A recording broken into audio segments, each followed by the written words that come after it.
Yeah. Keys to the city, baby. When you see us, so you know you really viewing greatness. In the making, double up on facts we stating. Podcasting, cruise control, city, state, the nation. So what you saying, what we saying, prime information. Facts, keys to the city, we unlocking the statements. Streaming every Friday. And ladies and gentlemen, we are back. Clovercrest Media presents Keys to the City. We're streaming on all social media platforms at Keys to the City. So comment, like, subscribe, follow, or share at Keys to the City. Plus, you can check out clovercrestmedia.com. The man down to my right corner, Joseph Aguirre, the president. If you want to get involved with podcasts behind the scenes, we got plenty of work to do at Clovercrest Media. Ladies and gentlemen, here it is. We are a mere 53 hours away from Super Bowl 56, one of the most unexpected, if not the most unexpected Super Bowl in NFL history. As you can see, I know we usually have three, but today we have a very special guest from the podcast Greek's Gridiron. You can check out on all social media platforms as well, as we have special guest Ethan Haristadoulou joining us. Ethan, I appreciate you joining us. I've been wanting to have you on.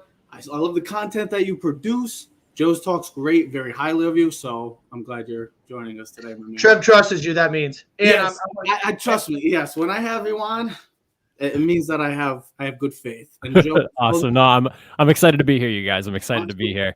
Absolutely. Trev, can I interrupt you for a second already? It wouldn't be the same, Ted, if you didn't. So absolutely. Joe, I just want to give him a round of applause for pronouncing that name because nailed it. He did nail it. Bro. Ethan, we practiced yesterday. Yes, we did.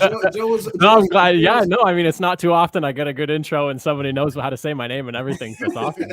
Joe was the teacher. I am now the prodigy. I guess I should say. But a huge weekend in general. You got tomorrow night. You got a huge UFC fight where you could check out also the Joseph Aguirre at Throwing Jabs podcast as they talk about Israel Adesanya versus Robert Whittaker, a much anticipated rematch. Cannot wait for that. So this is a huge weekend for sports fans in general. But we are here, guys, frankly, plain and simple, to talk Super Bowl 56. As I like to say, we did part one on Tuesday. That was the fancy talk. That was the debate questions. Now it's time to get into the nitty-gritty today. We're going to be talking predictions. We're going to be talking about X factors. What if the Bengals, we're going to play the what if game. The Rams win, why?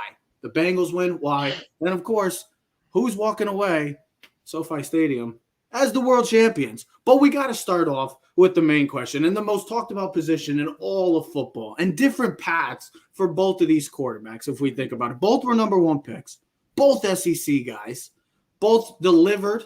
I should say one guy has delivered, one guy has starting to deliver. And if you're talking about, what do you think I'm talking about? I'm talking about the guy that's been in the league longer, who is starting to find his game, find his tune, and is starting to win games. So it's a very simple question. Ted, I'm going to start with you. I know you've been a big fan of both guys, especially the one out in LA. So it's a very simple question, guys.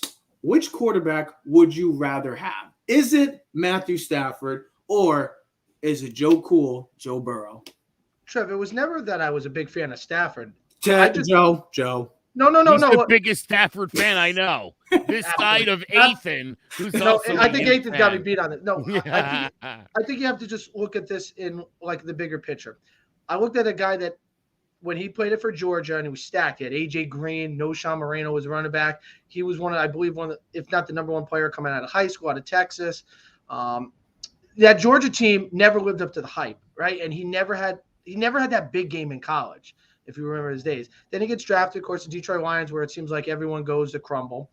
And you just wonder if a guy of his skill level could ever get to play with, it's not that the talent. He played with some talent. It just, organizationally, we know that. It's like the Browns. It was like the Cleveland Cavaliers. There's organizations to all professional sports that wherever guys go, they seem to just, it doesn't matter how great you are. It just, you can never overcome the deficiencies in the organization. To see him go to the Rams, you knew he had the talent. Could he live up to the expectation? No, he did, statistically wise, though he did tie the league with Trevor Lawrence for interceptions with 17, which is kind of funny. You got the guy who led the league in interceptions versus the guy who led the league. Okay, he's aggressive. I like a quarterback. It's okay. Yeah, he's a gunslinger. He takes his chances. I like it. He takes his chances. Here's the thing. If he does win the Super Bowl, he will be the first quarterback since Eli Manning to lead the league in interceptions and win a Super Bowl. But here, let's get back to the question. The question is, who would you rather have? I'll take Burrow because every time I've watched him since his junior year at LSU, he plays better in the biggest games. It's not the regular season games. Do you know he's 0-3 against Baker Mayfield in his career? Can't beat the Browns with Baker Mayfield as a starting quarterback. But what did he do in the biggest games late after December? He beat the Ravens and he beat the Chiefs, the two biggest components, and he threw for over 900 yards. What did he do in the national championship for LSU? What did he do in the semifinals game? What's he done in the playoffs against every deficiency, right? And here's the other thing. He's not prone for the big mistake. He's prone for the big play.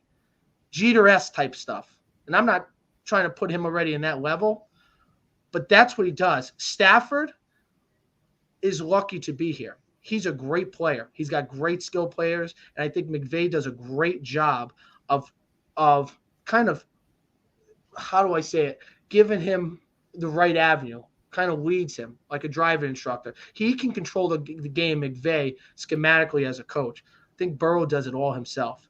Now, I'm not knocking Zach Taylor, but he comes up in the biggest plays. He's not prone for the big play. And if that guy Tart, free safety for the 49ers, makes the play, we might not be talking about Matthew Stafford in the Super Bowl right now. We're talking about the 49ers with Jimmy G in their running game and Deebo Samuel versus Joe Burrow. Ethan, what do you think? Who would you rather? I know you're a big Stafford guy. So are you taking your guy Stafford, or are you taking with Joe Cool, Joe B?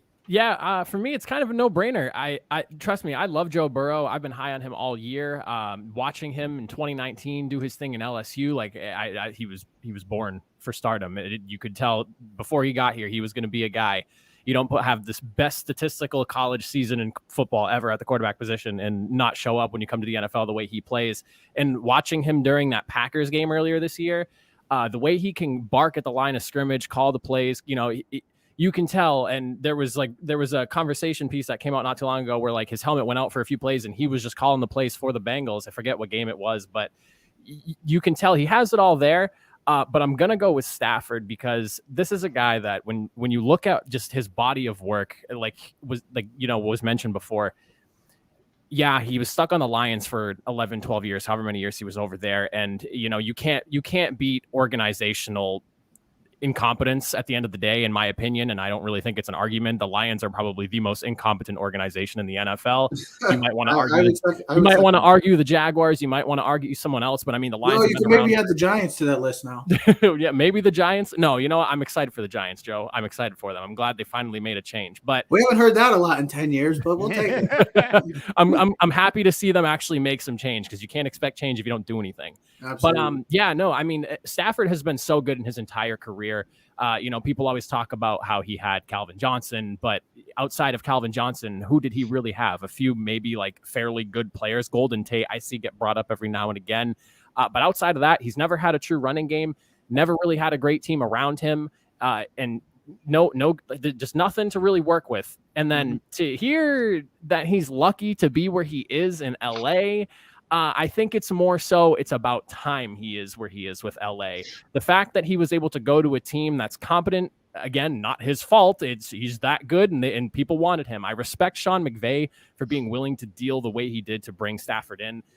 I mean, the numbers speak for himself. He has over 300 and something touchdowns. And yeah, does he have an interception here or there where it leaves you scratching your head? But like it was mentioned, he's a gunslinger. He takes risks, and I respect the hell out of that play style. He's got a cannon for an arm. He can make all the throws. He literally ripped the soul right out of the Buccaneers on those last couple of plays there and to move on to the NFC Championship game.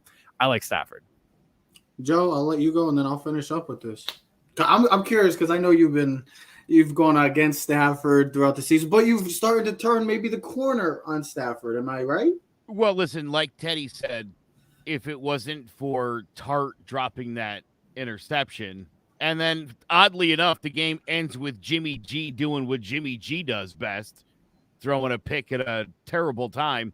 Mm-hmm. I think ultimately that's what those two guys are. I trust Joe Burrow. Joe Burrow, again, going back to 2019, it's been mentioned, this guy's unflappable in those kinds of games. Here's the funny thing. If I can have Joe Burrow on the Rams, it would be a no doubt the Rams are winning the Super Bowl. I'll put it to you like that. I really do think that this kid's a superstar in the making. I think Sunday is the first step towards that. And Joe, you even said it throughout the year. What did you want to see from Joe Burrow in situations like you wanted to see more wins? You wanted to see him win big games. Well, big games against good defenses. I said that from the beginning of the year. I needed to see that out of Joe Burrow, and he lost to the Jets and the Bengals in back-to-back. The Jets and Browns. Who else? The Browns, right? And I started to wonder if this guy was any good. They go to Baltimore and blow out the Ravens. And that's when I was like, all right, Joe, cool. Show me what you got. And every good defense he's faced since then, he's beaten them. He's 6-0 since December 12th. I'm gonna take Joe Burrow. Ethan, I'm sorry, but I guess this is what happens when you work together with two other guys. I guess we're all in agreement with this. I'm going with Joe B as well. I got the stats for you for Joe Burrow. So PFF, I know a lot of people love PFF. I'm not a big fan, but it is what it is. So Burrow, his passing grade was when within one score is 85.8. That's third in the league. He's fourth in the league in fourth quarter / overtime with an 82.4 grade. By the way, Matthew Stafford in that fourth quarter and overtime is first at 90.9. Just want to throw it out there. He also has led the league since he's come in the league with fourth quarter. Here's the stats for Joe Burrow, as we've talked about in the must-win games. He's had 9 must-win games that they've talked about. 3,500 yards, 31 touchdowns, 2 picks, guys. Oh, and by the way, he's 9-0 in all those games. So here's why I want to say Joe Burrow. Because realistically, guys, let's realistically think about this. Up until 2 weeks ago in Tampa, did we think Matthew Stafford can win a game like this? We felt the confidence. Maybe you. No, I did. Okay. But going into Tampa, I've watched him do it for about 11 years. It was a Detroit Lions team. Listen, I thought he could do it. The question was he going to make the big mistake? That's what I'm saying, is that up until 2 weeks ago, and we got to think about it. Lost to San Fran in week 17 or in the final week. Also lost to, who did they lose? I forgot who they lost to. They lost to Tennessee. They lost to 2 big games in like the late in the season. Here's the thing. They did not lose to one team with a below 500 record this year, the Rams and Matthew Stafford. So they had 2 big. That is one good thing that you could talk about Matthew Stafford and the Rams, is they did not lose a game that had a team that had a below 500 record at the end of the season. They lost against mostly playoff teams. All right. And Matthew Stafford, listen, here's the question. I think we both agree that either quarterback is a viable answer for this. The question is, if it's the fourth quarter drive, like Eli Manning or Tom Brady, who you want the ball in the hands? I want Burrow on that last drive because the Bengals have won 5 games within one score of the final play of the season this year. They're used to this situation. All right. I think McVay's intellect. Have you guys seen the McVay thing where he's able to go like, hey, McVay, so September 3rd. Yeah, he knows the play. He knows exactly the play, the time. His ability, though, to call the game and be able to kind of silver plate Matthew. He can cover Matthew Stafford. He can situationally call plays that make Matthew Stafford great. Matthew Stafford, skill-wise, is better than Joe Burrow. He's got a better arm, all right? But Joe Burrow's canny to scramble and make plays when things seem to – he does well when you have rush hour traffic. He seems to navigate really well. Matthew Stafford seems like he needs more of a smoother sailing, and that's why I chose Joe Burrow. Sorry, Trevor, go on. No, that's fine. I was just saying, just because up until they lost to San Fran in week 18. Yeah, they won the NFC West, but because just because of the Cardinals stinking up the joint in week 18, we were coming into this feeling that, especially that Tampa game, that we're like, Brady against Stafford. Do we really have all that trust in Stafford? This is what they paid the big bucks for. This is what they traded for Matthew Stafford. Up until 2 weeks ago, I feel like a lot of people around the league maybe were still uncertain of Matthew Stafford's play. There's people that believed in him. I get that. Fair enough. He's delivered this season. But up until that Tampa game, we were thinking, does he have enough to do it? Can he finally get over the hump? Joe B, I would say, Ethan, that ever since when these games come down to it, you just feel like you would trust Burrow more than Stafford. I know it sounds crazy because he's only been in the league for 2 years. I totally agree with that. I mean, so for the entire playoffs, I've been rooting for the Bengals the whole way through. This is actually the Super Bowl that I wanted to see come play. This is not what I picked for the Super Bowl initially, but when I don't think a lot of people did. This was what I wanted. I wanted Bengals Rams because, one, I love the style of Joe Burrow, and I've been a Stafford guy forever. I believe in Joe Burrow when it comes time to like clutch time and everything like that. I just think that you just have such a smaller sample size of Joe Burrow getting it done. And don't get me wrong, like what he's done so far in his career is phenomenal. And like what he did at the college level, obviously phenomenal. I just praised him about it.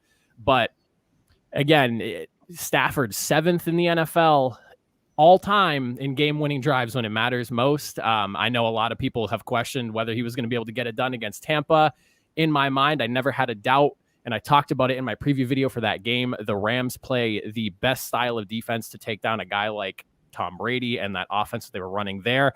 I also think that they play the same best style of defense with the pressure going heavy against Burrow. I don't know. You were saying, and then the mention of Stafford and he needs to have more smooth sailing. He's number 1 against the blitz and pressure this year as a quarterback statistically. So, I mean, the guy gets it done even when he's under duress, and McVay has moved the offense a little bit more to the ground game to try to keep Stafford away from falling, because he does have a habit of making that bad play that everyone's worried about because of where he came from, in my opinion. I just feel like he was so used to having such a bad unit around him, he felt he'd have to make the play, which has been an issue for him his whole career and why I think he's had so many like bone-crushing interceptions at times. But he's in a system that works to his strengths and can also keep him from making him feel like he needs to make those plays. So I've never really been too worried about him having to do something like that or falling into that old bad habit, because McVay has done such a good job with this team and just making sure that Stafford feels comfortable, but also doesn't feel like he has too much pressure, because like he has, I think, the weight up, like the most weight on his shoulders that we've seen a quarterback have in quite some time on any team, considering he came from a losing organization with a pretty stellar resume and is now being forced to like, you win or it's nothing. Yeah, you're the reason why we're trading for you to win a Super Bowl, so it's on you. Exactly. I agree. You can't, all in all, and all you guys, you can't go wrong with either one. Both of these guys are here for a reason. Talent-wise, the team-wise, it doesn't matter. Let's be honest, these are the two main reasons why the LA Rams and Cincinnati Bengals will be playing on Sunday night. And the other 30 teams. Well, no, the main reason is the Chiefs choked in the second half. That's whatever. So be it. Who cares? Joe B found. Hey, Burrow found. Who cares if they choke? And here's the other thing: the same components that you congratulate Matthew Stafford on is the reason why the Green Bay Packers are not here, because Aaron Rodgers' conservative ability in the court. Here's the thing: he doesn't ever take a chance, which a lot of people like. But guess what? That's the reason why you're not in a conference championship game, because you don't trust any of your other teammates. And they always talk about he would rather throw the ball away, Aaron Rodgers, than force something or make a play. When a guy like Matthew Stafford or a guy like Eli Manning, Patty Mahomes isn't here either, and he's very much the opposite of that. He likes to take chances, and where's he at? He just can't play when you drop 8. That's why. Bad ball over the middle. Joe, I'm glad you brought that up, because I just wanted to say, well, they were trailing 21, a choke job. Well, you still got to score points, and Joe Burrow and that offense did score points and found ways to go on a 21-0 run. So I'm just saying, realistically, they had to find ways. Joe Burrow, you can't go wrong with either one. Ethan, I know that you're new to this, but I know you had a question for us three regarding this game. Take it away, my man. Oh, yeah. So it kind of sticks to the quarterback conversation. Realistically, there's a lot on the line for both of these guys. Maybe Stafford more than Burrow, but my question for you guys and everyone here is, who does this loss end up hurting more? Come Monday, are we talking, Matthew Stafford's a fraud, he lost the game, Joe Burrow's the guy? What do you get? Like, who does this hurt more come Monday if they don't win? George, take it away. Depending on the situation, I'll tell you one thing, just quick thing. No one's probably depending on how the situation of the game could be Sean McVay, because with the way people look at him as like a prodigy, look at all the coaches that have been hired from his staff the past 3 or 4 seasons. When he made it with Jared Goff, they thought like he was the next Bill Belichick offensively minded guy. Like he's talked about as like the guy in the NFL now. He's like the young mastermind. Like now, Sean McVay has like a coaching tree out there, guys. Like Matt LaFleur and Zach Taylor, Mike McDaniel now, the new Mike McDaniel, and I believe there's another coach that one of you guys probably would know, or somebody else, but that's been off his coaching tree. Even with Shanahan, they're all connected. Stafford could play great. and Burrow could just beat him. You know what I mean? It wouldn't even be Stafford's fault.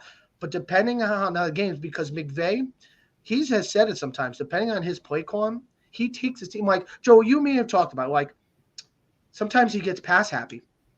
And it's like, dude, you got Cam Akers and Sony Michel in the field. Like, you're getting 4.5 yards.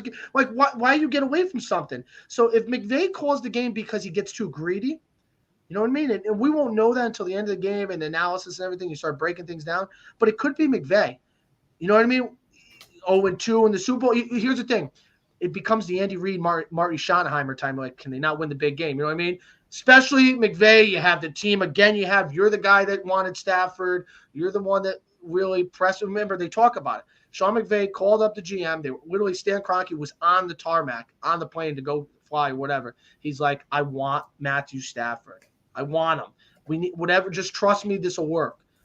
And you're the coach, you're the offensive mind, you're the play caller. This could hurt McVay. Not to say his career is over. He's like, 40 years old. He'll probably maybe be in another Super Bowl. But remember, we started knocking Andy Reid. We started knocking his coaches that can't win the big game, especially when they get there consecutively. Could be Sean McVay. No one's really talked about it because it always seems like the player. But remember, coaches have such a huge part in these games. You know what I mean? Tom Coughlin effect. I think the Giants don't win that Super Bowl against the Patriots if Tom Coughlin's not their coach. Just be able to that control, that calmness, that feel. You know what I mean? Head coach makes a big difference in these games, especially when it's for all the marbles. Sorry to whoever. No, you're fine, Joe. Go on. I think Joe Burrow comes out of this game smelling like roses either way. He really does. He unless he throws 5 interceptions and they get blown out 42-zip, Joe Burrow's the man. And we're going to talk about what a bright future and how many more Super Bowls. And he's going to be battling it out with Mahomes and Allen and Jackson for years to come. If Matthew Stafford loses this game, Ethan, this 100% hurts him. And I think unfairly. Just because Tom Brady showed up on a team and took them immediately to a Super Bowl in their home stadium, now we just think that's the norm. And it's not. And so it's unfortunate, but they're obviously going to say this, and you're right to an extent, Ted. McVay wanted this guy. He got this guy. He didn't win the big game. This guy's a loser. We knew he was a loser. And it'll probably, if they lose, it'll be because he probably makes one of those bad throws. And so it'll be unfair. I still think the Rams, to me, I'm picking them to win the Super Bowl next year, too. Oh, okay. I think they've got such an easy path to the NFC Championship right now, especially when Aaron Rodgers leaves Green Bay, that you might as well just keep the Super Bowl there if you want. Yeah, I mean, I've been high on Joe Burrow. I feel like I know we kind of got into this the other day very briefly about if Joe Burrow and the Bengals don't win, what would happen? We think, oh yeah, they'll be fine, they'll be back. We said that about Aaron Rodgers, we said that about Marino, which is fair enough. I understand. But when you have a guy like Joe Burrow, as long as you have the quarterback, if you have that figured out in today's NFL, and we've seen that better than anything in the past couple of years, if you have the quarterback position set, going with the Bengals, it's a toss-up, Linda. It's a toss-up. We don't know who's going to win. We could see history no matter what. It's going to be a great game. I can't wait to see it. But realistically, as long as you have the quarterback position set, your franchise should be in good hands for the next 10 to 12 years. Barring any injuries, they should be set for the next 10 to 12 years. I think this is easy. I think it's Matthew Stafford and the Rams because, yes, the NFC next year is going to be completely different. We don't know if Rodgers is going to retire. He's going to stay in Green Bay or he's going to go to the AFC. We don't know where Kyler Murray is going to go, whether he's going to be in Arizona or get traded out too. We don't know if Brady is still retired. I know he's retired, but we heard the little never say never. So let's keep that door opened a little bit. So we don't know what the NFC is going to be next year. So I would say, Joe, I agree. It does hurt Stafford more, but since they're in the situation that they are with the NFC as a conference from top to bottom, I think they would be the odds-on favorite again coming into with any signings that they lose to. I still think they would be the favorite coming into the NFC next year. But this would hurt Matthew Stafford because all we've ever heard is, well, you're on a great team now. You've been all the tools are coming, all the talent's coming put together. Now it's finally for you to go get that ring. And the reason why this team traded for you is to go get that ring as it is. And we'll see what happens. But I think having a quarterback like the Bengals with Joe Burrow, I think they're safe for the next 10 to 12 years, barring any injury. and they will always stay competitive in the AFC as long as they got the quarterback position figured out. The Rams, the window is not that big. It's about 2 to 3. It's about 3 to 4 years, maybe. They don't have any draft picks. You have to win now. And this is a golden opportunity for the Rams to do it. But if the Rams do lose, this will be more of a impactful loss on Matthew Stafford, I would have to say. Nobody else? I'm surprised. I feel like I'm always stunned when Ted doesn't say a word after I say something. It just goes silent. Like, this is not supposed to how it's supposed to be. I need Ted to say something. Ted's silent. Ted's silent. Well, I thought Ethan would come back on and kind of. No, well, it was. Oh no, I mean, I know. Honestly, I completely agree. He had something to say to this question, like what made him really think, Yeah, maybe. Yeah, I'm curious. Because I think when you look at this, like we always, I feel like what we've talked about for the first 25 minutes is the two quarterbacks. Like, there's still 51 other guys on the team. But that's what it always comes narrowed down to. It seems like narrow it down to the quarterback. Here's the thing, though. Don't you think like Sean Payton in that first Super Bowl to be able to call that onside kick, like, got to get credit for that? You know what I mean? That's his calls. Like here's the thing. We talk about that first Super Bowl for the Giants in 2007, not the first one, but the third one. Who cares? You know what I mean? The first one. Spags' play calling defensively against that Brady offense, that team that scored over 500 points, that was like literally averaging like 40 points a game. What he did to them to only hold them to 14 points. Remember, Strahan kind of joked, or I forget what was it? They joked like 17-14, and Brady kind of laughed it off there immediately. Plags picked a score 21-17. And funny, I actually watched that game last night. I've been watching the Super Bowl games all week. I've been getting prepared for this game tonight. I'm watching Super Bowl 43. So when you think about that, like here's another thing. Like we haven't talked like defensive, like Aaron Donald, like.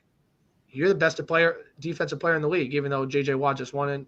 You can make the argument. T.J. Watt, get it right, bro. Don't disrespect that man. Better not disrespect T.J. Well, the older brother gave him. The younger brother always reigns supreme. Stop. Nonsense. when he wins more than one defensive player of the year, then he can get on his level. No, I'm glad you brought that up because it was going to go right into our next question with names. This game specifically, it feels like, I know we always talk about big time players, but this game, offensive weapons, defensive weapons, there's a lot of X factors. But is there an underdog X factor? Like you just said with the Giants, maybe one of those names during that Super Bowl was Justin Tuck. Yeah, he was great, but we were always talking about OC. We were talking about Strahan. It was Justin Tuck who really had the greatest impact in that Super Bowl 42. There's been unsung heroes in Super Bowls. Malcolm Smith of the Seattle Seahawks. Malcolm Butler of the New England Patriots. Unsung heroes. So I'm going to start off with Ethan on this.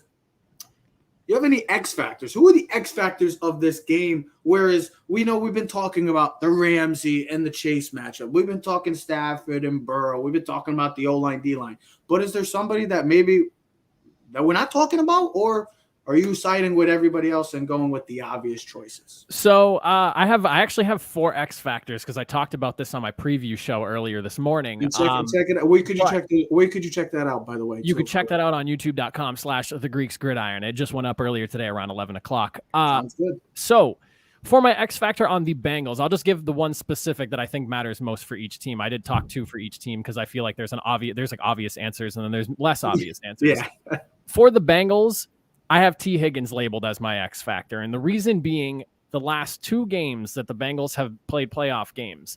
Yes, Jamar Chase is a guy. He's the stud. He's doing his thing. Obviously, they can't take anything away from him.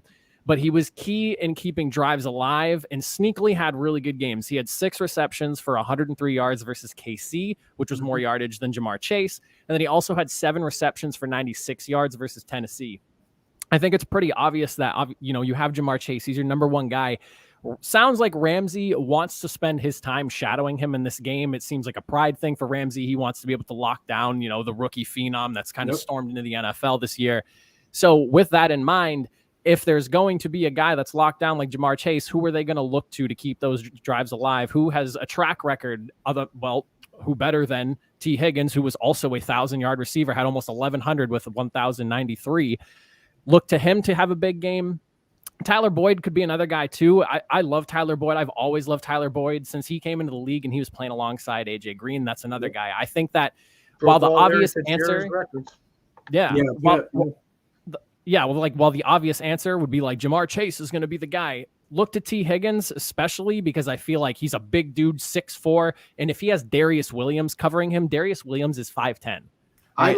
I like that one because there's about 75, I would guarantee about 80% of the teams that would have T. Higgins as a number one receiver. He's got everything you want as a true number one. The size, the physicality. He goes up for the ball. He's a big play receiver. He would be a legit number one receiver. Let's be honest. Oh, yeah. He would be the number one receiver. Hold on, Ted. On the New York Giants, if he was. He'd be a number one receiver on about 85% of the league right now, with the exception of a few teams. He's that talented. And to have that, and I agree, I think that's a great choice, Eighth. For the Rams, this one it's a little more cut and dry for the Rams.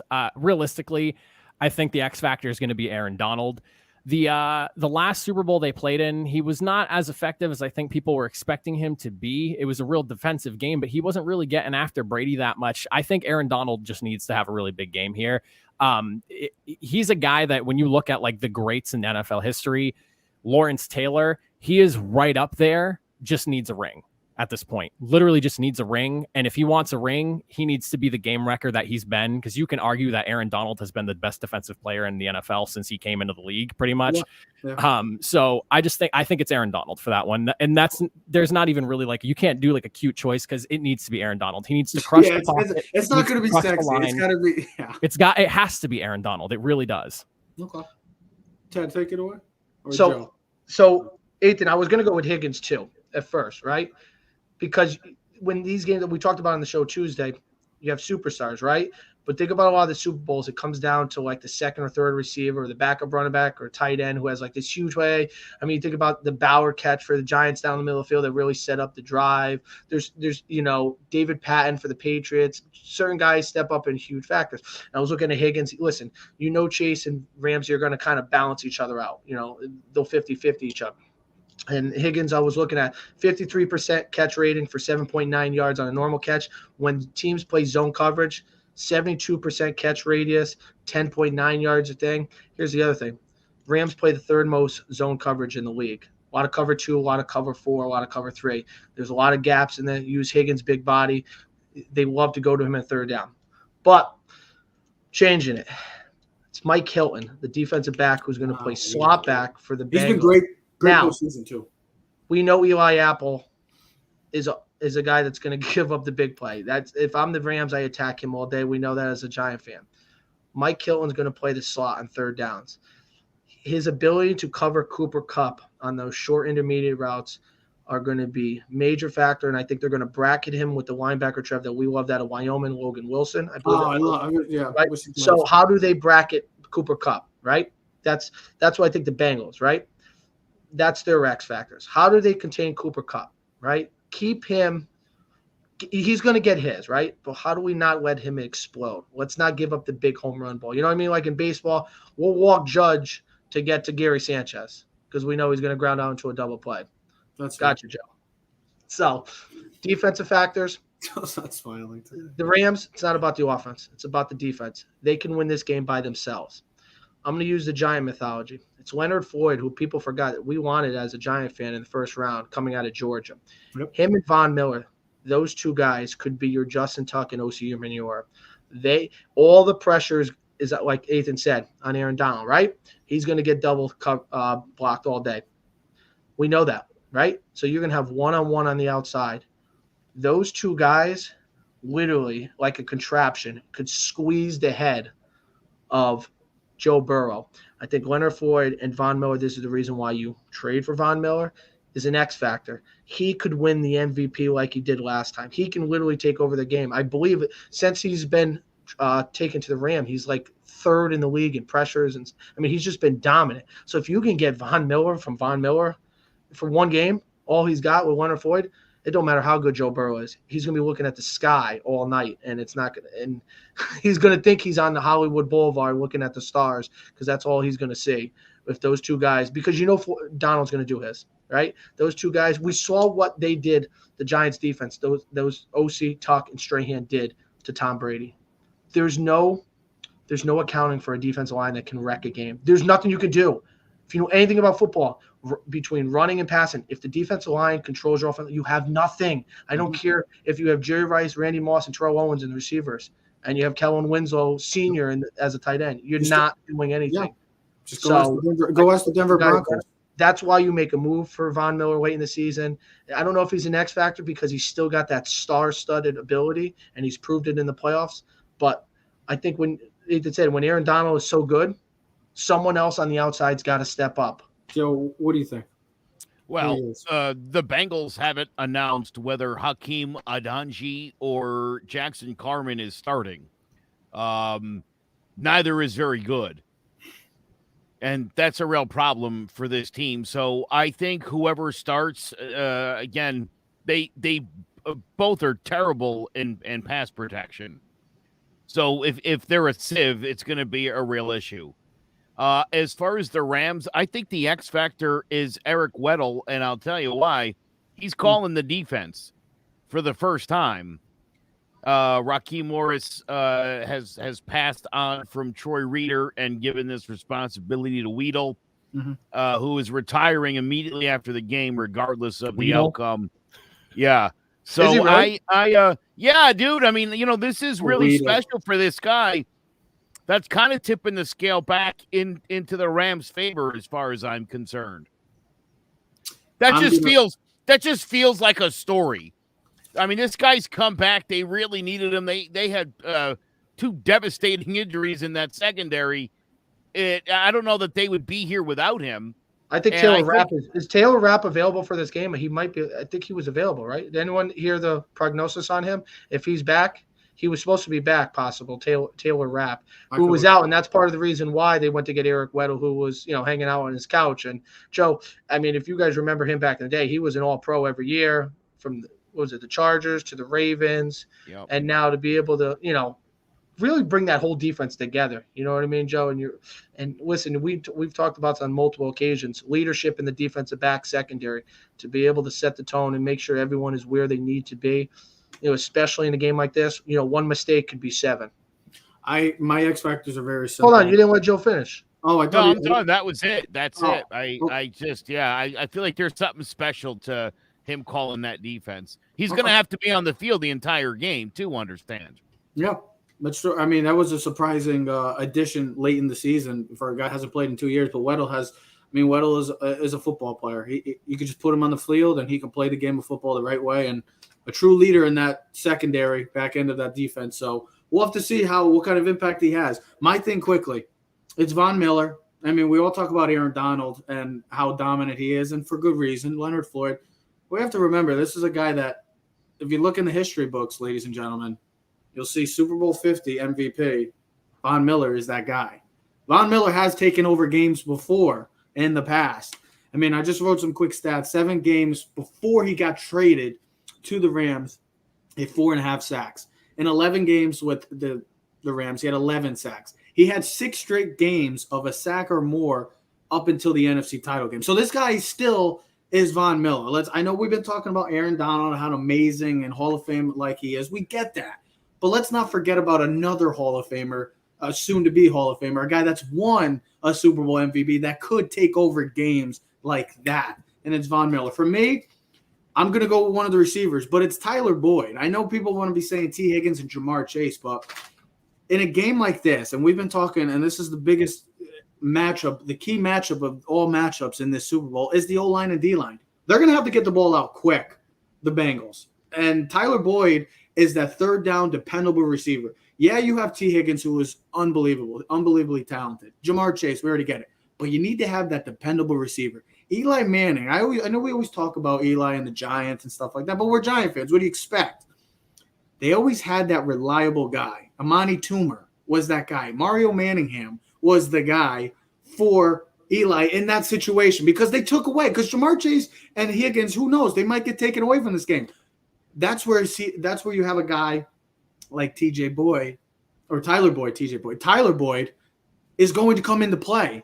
And you need to have that dependable third down guy, and he's one of the best in the game for that. So I'm going to go with Tyler Boyd, not T. Higgins or Jamar Chase, for the X factors of this game. But there are X factors all over the field, guys. You know what? I mean, we could talk special teams. We could talk about Evan McPherson, knowing that how great he's been. We can put him as an X factor because you need to have, and with the way this postseason is going, with the walk-off field goals, 2 of them belonging to Evan McPherson, that's going to possibly play a big part in this game as well, guys.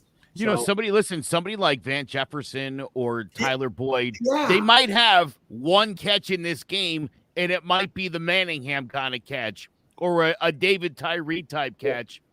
But I'll bet you at some point in the game, it has to happen. One of those guys is going to make a really significant contribution to this game. Hey, you know what I'm surprised all 4 of us didn't say? Who? Can you guess the player? All we do is talk about the Giants. Is there a Giant guy playing in the Super Bowl right now? Eli Apple, Odell Beckham. Odell Beckham. You know, we always talk about, right? Wouldn't it be? Who's that? Who is that? Who's that? New State. Who is that? Who's this? Who's Odell Beckham Jr.? Odell Beckham. I mean, he actually had over 100 yards in the. Just another guy, just like Von Miller, another like a little kick in the ass kind of spark to his career, a rejuvenated career back and showing his talents.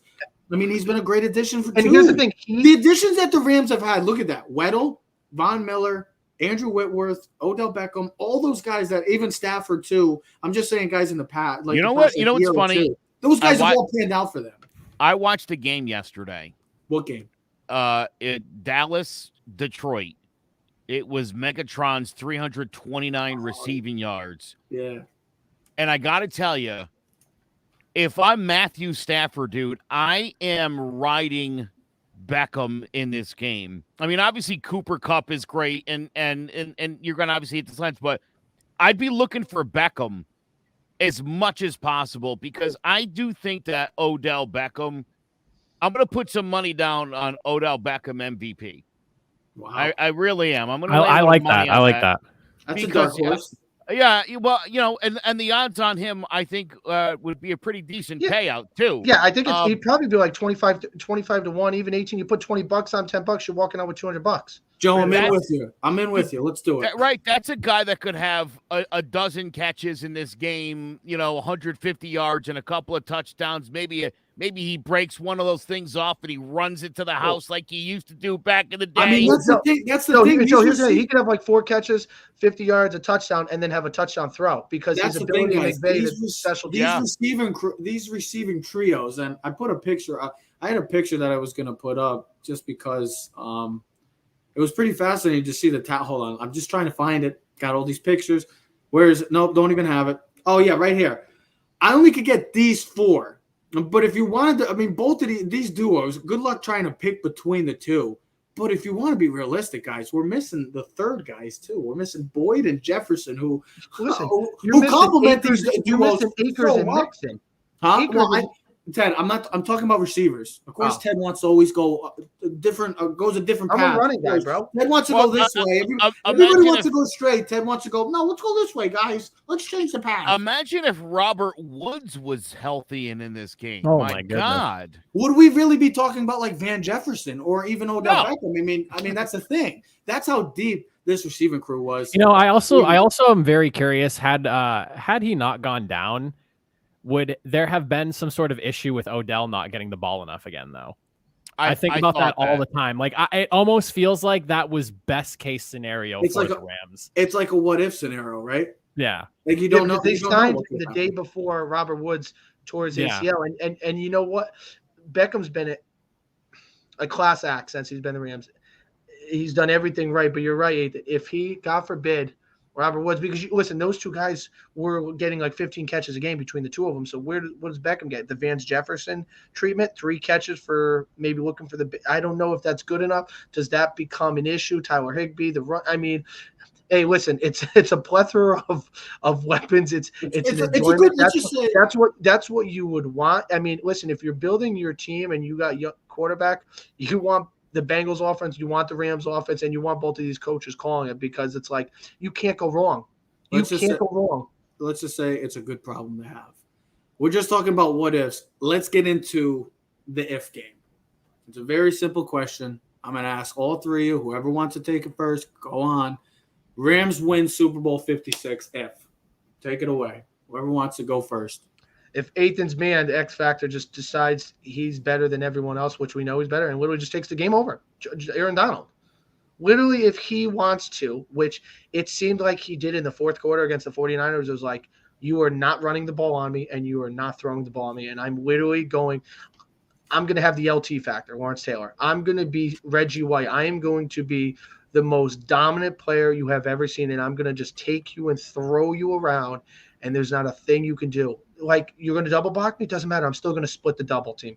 You're going to triple block me? Doesn't matter. I'm going to find a way to get – if he chooses to literally take over the game and he gets to that point, there is not a thing the Bengals can do. There's not a thing. I mean, just look at that. Look at that He stat. literally is. And here's the thing. The reason why he can be so dominant, I'm going to take the football aspect. Because he's playing over the center and the guards, if you're like TJ Watt, you're playing on the outside, right? So you can kind of run away from him. You know what I mean? You can't run away from Aaron Donald when he's right over the center. They used to say, like, if you remember high school or in college, sometimes you want to put a guy who's real quick to beat the center in and out because that's where the ball starts. Anything up the middle penetration throws everything off. It doesn't matter what play you're running, pass, pressure. They always say, Brady, right? Where's his weak point, right? Up the middle, right? Quarterback's not able to step up in the pocket. If Aaron Donald is just going like this and that center's going for a ride on the escalator, guess what?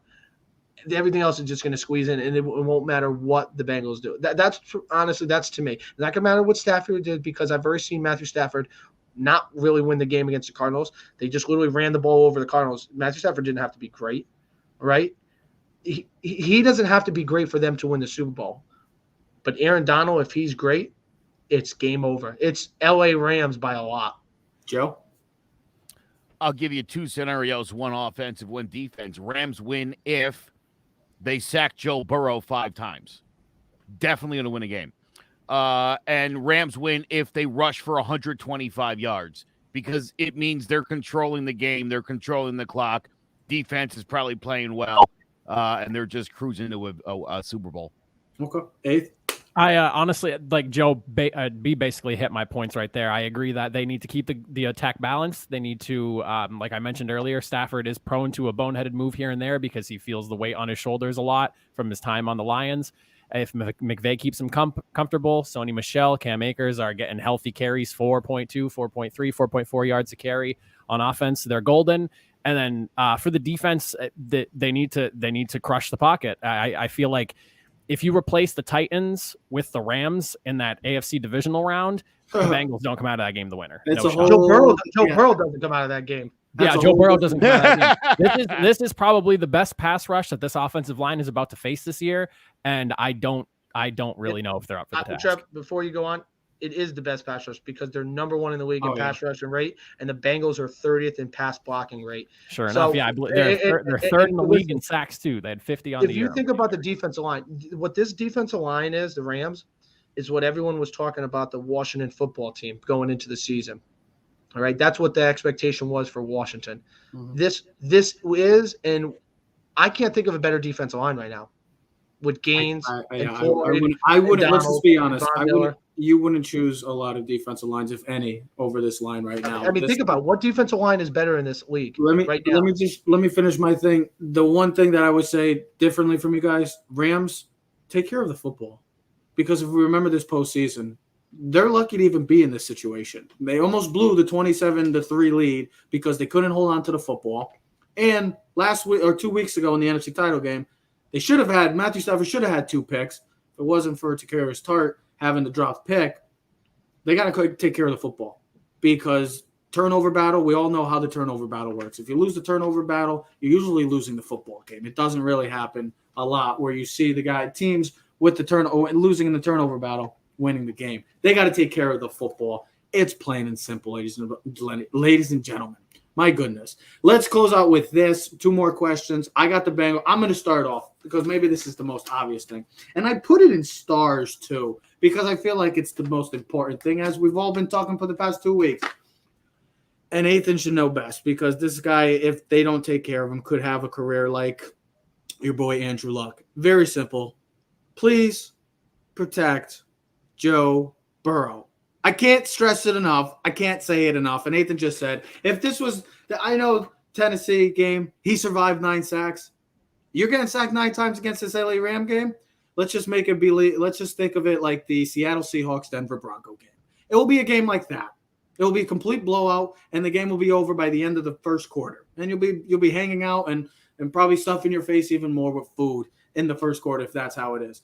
That's the easiest way to. If anybody's got something different, you can. I also want to say one more thing.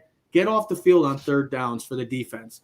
You want to get this offense off the field, plain and simple. This is a very explosive offense. They can pick you apart at any point of the game. You got to get off the field on third down for both defenses too. But the main reason, guys, please. That Rams offense. Please keep number 9 healthy. League on third down. Bengals defense is ranked 22nd. So that's a good point. Mm-hmm. Go on. Anybody?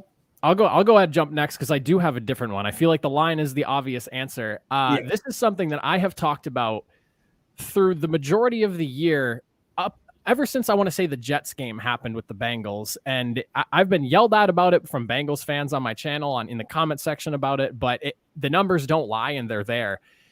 The Bengals win this game if they can cover the middle of the field. And you're probably thinking, whoa, they have Mike Hilton, they have Logan Wilson. The names are sexier than the numbers, I'll tell you that. When you look at the numbers, Logan Wilson has allowed 83.6% completion percentage. Jermaine Pratt himself has allowed 82%. Mike Hilton has allowed 72. He's the best of the three. You total those numbers up, they set at about 79% completion percentage. If Matthew Stafford is allowed to throw to Cooper Kupp as much as he wants, and he's completing 80% of his throws to Kupp, that is a problem. And on top of that, those three guys, just those three, total up 36.3% of the passing yards that the Bengals allowed this season. Almost 1,500 yards. I think it's like 1,550 or in some change, something like that, of yardage allowed between just those three guys specifically. They're great. I don't think they're as good as some people want to believe they are. Like Logan Wilson has like 3 or 4 picks on the year because he was in really good places. I believe he led the team 8th in picks. Yeah, exactly. So like he was there for opportunistic plays, but they consistently allow things to happen over the middle. And this goes to my second point of it. Not everyone, but the Rams doubters and the Cooper Kupp doubters all say that he's a slot guy and he's getting all of his numbers in the slot and working the inside of the field. Well, if that's the case, then the Bengals better saddle up because Cooper Kupp's going to have a field day then. So they need to make sure they lock down the middle of the field. They need to shut down the ultimate slot weapon there in Cooper Kupp because according to everyone that doesn't like Kupp, he's just going to tear it up in the middle. Love it. I got one more thing, actually, Ted, and maybe you definitely could. Hold on, I got one more thing. Quick thing. Hold on, Joe. One more thing I forgot to say because I wanted to say this. As for the Bengals, for them to win this, don't let the moment get the best of you. You might not ever get an opportunity like this again, but you're a young team. You got the confidence. You got the swagger. We know that. But teams like this, it's a Super Bowl. It's a different feel to it. You're in front of the millions and millions of fans now. That this is it. You have a chance to be a world champion. Don't let the moment get the best of you, Joe. Bengals win this game if Jamar Chase is the leading receiver. I told you this the other day. All 6 losses, Jamar Chase was not the leading receiver. He has been in every single one of their victories. It's as if Jalen Ramsey can't lock him down, Bengals are going to win this game. Are you talking just regular season on that? Regular season. That's not true. T. Higgins won in the game when he had 12 catches for 194 yards. One game. No, trust me. He's the leading receiver in every one of their wins. I looked this up. T. Higgins didn't have. No, T. Higgins one game had almost 200 yards receiving. It's the Ravens on the second game. He led. That was one game. Okay. Relax yourself. All right. How about this? For the last 17 games, Jamar Chase. Anyway, the formula is there. If Jalen Ramsey shuts Jamar Chase down, they don't win this game. There will be no chance to win this game because consider this too, with all the pressure that is going to be on Joe Burrow, and there's going to be a lot of it. If he's just dumping that ball off to anybody but Jamar Chase, that's going to be a problem, and the Bengals have no chance of winning this game. Joe? Plain and simple. And from a defensive standpoint, if they keep the Rams under 100 yards rushing, that means things have gone very right. And that means they're probably winning that football game. Joe, the reason why I broke your stones is because my combo answer to this is the Bengals are 6-1 when Chase goes for 100+ yards this season. All right, so that's why I was breaking your stones a little I'll bit. take it. But it's Hold on. Only because I was going to agree with you, because I have a double X factor why they win. One, Chase, like Joe said, goes for 100+ yards. All right. I think because of his ability to the big play, he's their home run threat. He really is. He literally is. I mean, him and Burrow's deep ball threats and touchdowns and their fade routes and back shoulder throws are like they're Devontae and Aaron Rodgers style. They're unbelievable. All right. But here's the other one that's got to be, and I don't know why people don't talk about it, but it's Joe Mixon, bro. Yep. Here's something about it. 6 consecutive Super Bowl champions had running backs that posted a plus 90 yards from scrimmage and a touchdown in the game. Mixon rushing totals have increased every playoff game. He's had at least multiple catches for 15+ yards. And guess what? He led the Bengals in total scrimmage yards in the AFC Championship game with 115 yards. Listen, I told you on Tuesday, we all talk about these receivers, right? It's all the sexy shit. It's all roses and things. But guess what? It starts in the soil. It starts in the ground. Joe Mixon in that running game, if he's not able to run the ball and they have no balance, they'll have no chance. I won't even have to worry about the Aaron Donald effect, because you already know how they have to be able to run the ball, use Joe Mixon, use Samaje Perine, use the running game. Everything. I believe if the Bengals are going to win this game, you're going to see a lot of 11 and 12 personnel, which means at least 1 or 2 tight end sets, which means you're going to have 2 tight ends, 2 receivers, and a running back. You're going to see a lot of play action. 15 of the 19 runs that Joe Mixon had against the Chiefs were on first down runs. Let's get good running yards on first down. Let's get 2nd and 6, 2nd and 5. Let's set up the play action game, because then everyone else comes in, and then your receivers are already good enough to beat the 1-on-1. Plus, they're going to face a lot of zone coverage. It's not like they're, it's like a matchup zone. I think the Bengals, realistically, if Joe Mixon has a game where he's like 75 yards rushing and like 30, 40 yards receiving, they win the game. They'll have a great opportunity. You forget this guy had 1,500 yards rushing. Yeah. The guy, he had like 12+ touchdowns. I mean, the guy, he can catch the ball too. I mean, he's one of the better running backs. I had him in fantasy this year. When he's on, he's one of the best running backs in the league. He's one of the better dual threat backs in the game. And he's a 3-down back. He's a 3-down back. And listen, I think everything sets off the play action, because as much as they want to throw the ball, the Bengals, they want to run the ball, and they want everything to come off the play action. And Joe Burrow in that offense becomes so much more dynamic when you're run first, second pass, and that's similar to the Rams. But I just think Mixon's factor is so much more prevalent with the Bengals because of the pass rush of the Rams. Here's a quick stat with the defensive line. This is where Joe Burrow ranks all time with sacks per season. I know it's a little blurry, but he's got sacked 63 times this entire season.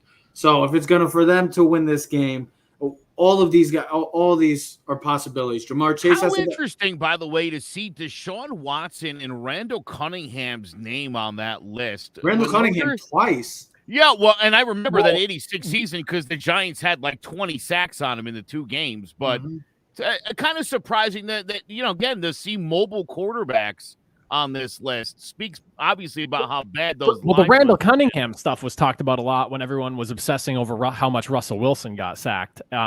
Just like last year when everyone was talking about that, I remember Randall Cunningham's name coming up a lot. The Deshaun Watson one, as a Colts fan, since I followed the Texans a little bit more, I'm actually not surprised because I've seen Deshaun Watson take a lot of sacks. Yeah. But sometimes the athletic guys get themselves in trouble. They get themselves into weird situations. I'm honestly surprised that Russell Wilson isn't on there. I think he's probably like right there. He's probably right below. You know what's crazy about that whole thing? That David Carr was sacked 76 times, and that wasn't even including the playoffs.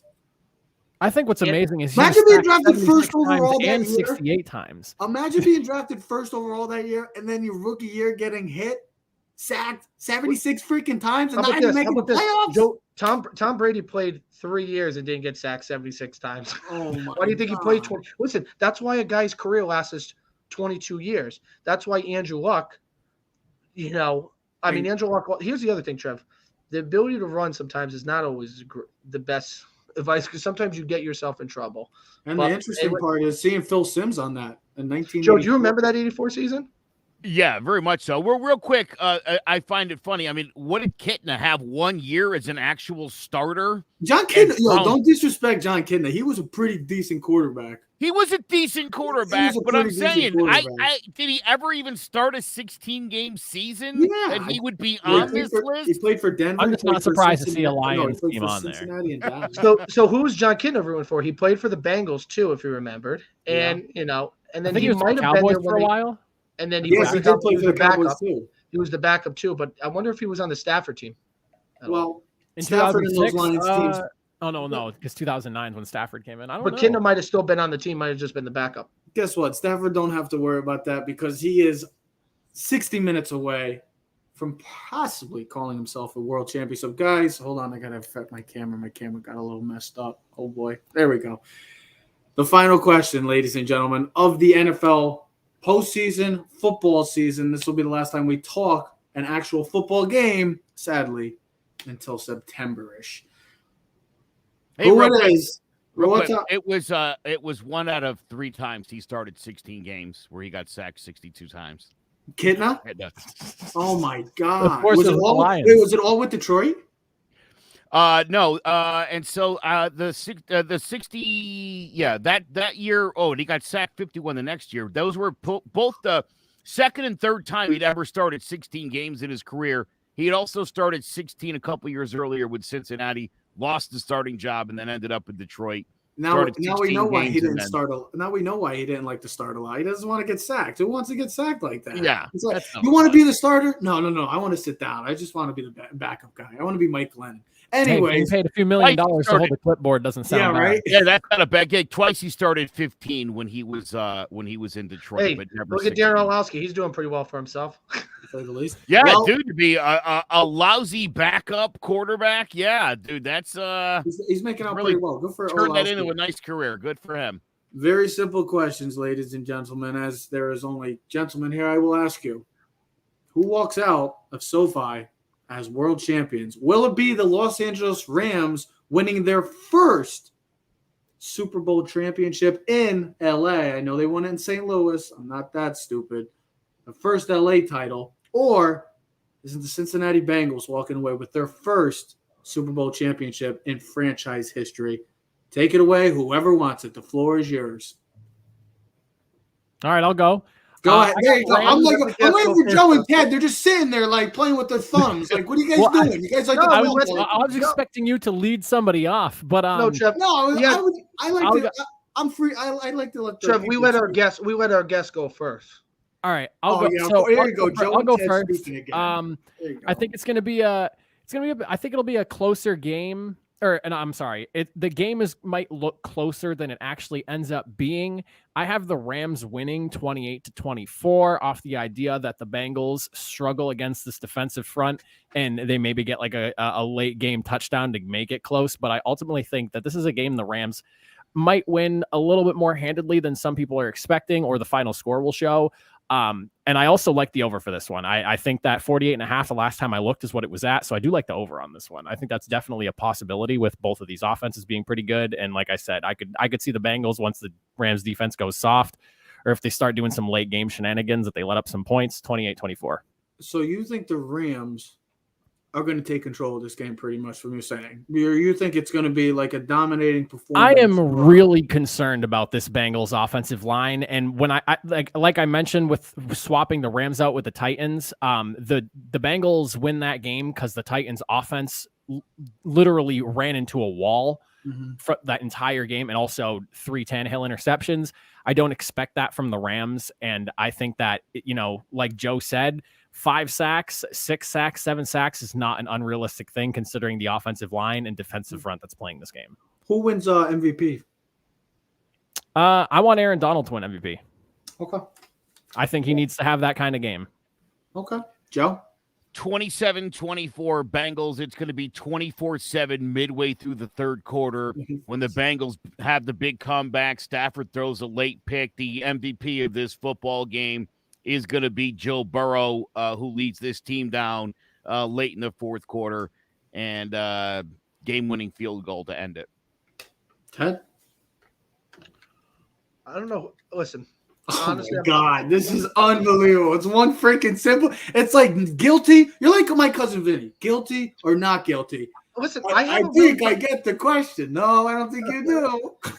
I really have a tough time with it because I want both teams to win. I really do. I would love to see Matthew Stafford win. For when you start rooting for guys later in their careers, guys who are good guys, part of leagues, you know what I mean? Guys that have done the right thing deserve an opportunity to really show off. And then there's just something about the Bengals where you love that underdog, the Joe Mox. I feel like they could build on something special because I told you the other day, this Bengals team, this might be a one-hit wonder. They might never get back here again. This could be the Dan Marino effect. This could be Aaron Rodgers. Could be the Drew Brees. Here, will you block me? You purposely do that? Of course.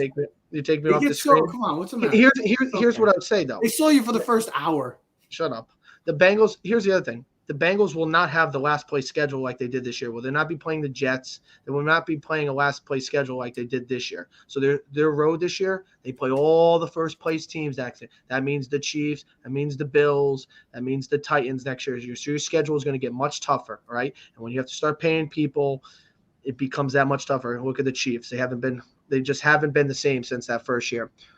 But I'm going to stick to what my gut has been saying for the last 2 weeks. It's the Rams. I just think their ability and their pass rush is you just can't account for it. You really can't account for it. And what are you going to do? Hold 8 in and just rush? I mean, block 8, and then run 3 out. That's not the Bengals style. And as much as the Titans had 9 sacks, Tannehill threw 3 picks. Stafford's not going to throw 3 picks. McVay won't allow him to schematically. I think McVay schematically, brain scheme, and Albert Einstein is going to put Stafford in the best position to succeed all the way through the game. And I think there's going to be a play in the game where it's like McVay's going to know what to do, and it's going to be a cup touchdown late in the game to win it. And then the Rams defense, which they'll do against the 49ers, will end up shutting the Burrow and the Bengals down. I think Cooper Kupp wins the MVP. He was the best offensive player this year in the football. He'll prove it again and again. And their connection with him and Stafford is phenomenal. But the Rams win 31-24. I know we always like to make predictions. We always like to make close scores like last year. We said, it's going to be a classic, and we know what happened with that game. We always hope for the best, but we got to expect the worst. And this is a game that could have that impact. We're hoping for an instant classic like this postseason. It has delivered unlike any other. But like we've been talking about the past 2 weeks, it could be a nightmare scene in SoFi. It could be almost a massacre because of this defensive line versus this offensive line. We are all hoping it does not happen because we want to see an instant classic. We want to see 2 of the great quarterbacks in this game go head-to-head, down to the wire, fourth quarter, couple minutes left in the game. I got the Bengals. I love the underdog. I'm not a big LA Ram guy, but I love this underdog story. I love what they've done. And just think that the Cincinnati Bengals are in the Super Bowl is just still, and it's almost like a dream. You just never picture it's crazy that. To me. But I got the Bengals 28-24. I got Joe Burrow. And the reason why, I mean, come on, realistically. A man looking like this, you think he's losing the Super Bowl? Can you imagine looking that fresh deck out? You know what that looks like? Hold on. An AFC title game. Can you imagine what he's going to look like come Super Bowl Sunday? This man is It looks like Macaulay Culkin coming back to take his house over again. Yeah, and you know what the thing is? Macaulay Culkin beat up the bullies. He beat up the bad guys. Bad guys in this situation are Aaron Donald, Von Miller, Leonard Floyd, and that entire. Stafford's the victim here. He's not the bully. He played for the Lions for 11 years. Stafford's getting a pass. And hey, listen, if Joe Burrow does win it, he will be the first ever NFL player to win national championship, Heisman Trophy winner, drafted number 1, and win a Super Bowl. And that's the thing. I really think with the situations, and I said it early in the show, this man doesn't lose must-win games. This is another must-win game. They've been in must-win games since they played the Chiefs back in late December. So they've had those playoff type feel games that, well, we got to win, guys. This is do or die. This is it. This is a do or die. You either will be a world champion or you'll be just a team that was in the Super Bowl. I'm going with the Bengals to win their first championship in franchise history. All in all, I hope for it to be, like I said, as we all do, hopefully it could be an instant classic because it has the makings of it, but it also has the makings of 38-6 or something horrible like that. Yeah. Ethan, that's the thing with this game. You could either see a close game where the Bengals win or a blowout. I mean, a close game either way, or the Rams really go. I don't see the Bengals blowing out the Rams. Yeah, let's only hope. Let's hope. It's only, like I said, it's only 51 hours away from Super Bowl 56. Ethan, my man, thank you so much for joining us, brother. No, it was a pleasure coming on with you guys. I'm glad I could finally work something out to get on the show with you all. You'll be joining us more for off-season stuff, free agency, draft stuff. I know you've been doing a lot of draft stuff, so we'll all get into that. I know Joe loves those mock drafts, right, Joe? Oh my God, why do people do mock drafts? You can't do mock drafts before free agency. Joe hates mock drafts. I'm with Joe on this one. We talked about this last year. I don't think that mock drafts make any sense pre-free agency. It literally makes no sense. Well, it changes literally everything. Literally, whatever they do in free agency, it's like, well, they're not drafting that now. Come on. And then, like, you get, like, mock draft 5.0, like, 1 week before the draft. So you were wrong the first 4 times, and now you're supposed to be right? Like, it's stupid. We'll see. A lot more to talk about, but let's enjoy this, guys, because it's been a legendary season, and we can only hope for a legendary ending to a historic season, like I said. That was Ethan Haristodoulou of the Greeks Gridiron podcast. That's 2 for 2, by the way. I'm on a roll right now. Golf clap. But no, Ethan, like I said, we'll be having you on more and more, my man. I greatly appreciate it. But we are Keys to the City. We're streaming on all social media platforms at Keys to the City. So comment, like, subscribe, follow, or share. Or you can check out clovercrestmedia.com, where there are many more podcasts like the Greeks Gridiron and Keys to the City. So tune in for more. We'll be back next week recapping Super Bowl 56. I cannot wait. It's officially upon us. Super Bowl weekend is here. Ladies and gentlemen, Clovercrest Media presents Keys to the City. We are out. Yeah. Keys to the city, baby. When you see us, so you know you really viewing greatness in the making. Double up on facts we stating. Podcasting, cruise control, city, state, the nation. So what you saying, what we saying, prime information. Facts, keys to the city, we're unlocking the statements. Streaming every Friday.